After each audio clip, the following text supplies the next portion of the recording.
Hi, Sandra here from Createinspain and Siser Juliet Beginners to Pro. Today's video is going to be using Siser Leonardo Design Studio Pro Edition, and I want to show you how to very easily separate your layers for cutting out either layers of cardstock to put a piece together, or indeed you could use it for vinyl or other things. But this is a nice easy way of getting your clean images without overlapping bits. So I'm going to use a nice little design here from Pixabay. Import the file, open this one. I can go to cut only or editable artwork. I don't want to choose print and cut particularly, but this is going to give me the options that I want, so one of those two.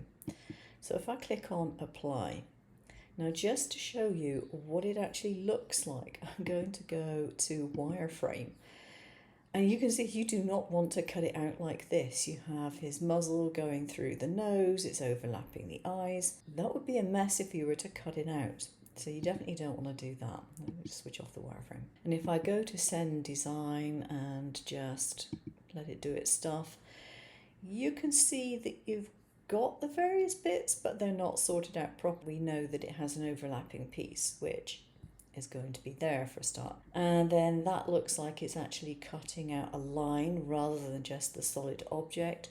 So it's definitely not the way that we want to do that.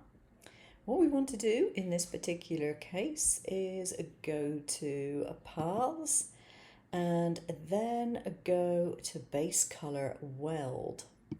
And it'll give you a choice of which colour you want as your particular base.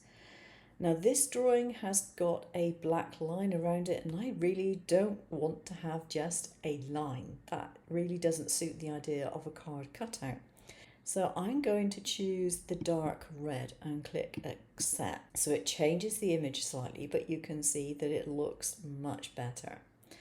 And now when I send the design, move each color layer to origin, go to send, you can see I have the eyes in white, I have the muzzle, Indian red, I have the base piece, which is in dark red, I have maroon for the nose, and I have black for the eyes. So this could be done for cardboard cutouts or indeed for the vinyl. It makes no difference, but it will separate things out for you. And if you look at the muzzle, you can see that it has the cutout to slot the nose into. The black line going around everything is gone, and this is ready to cut. That's it, job done.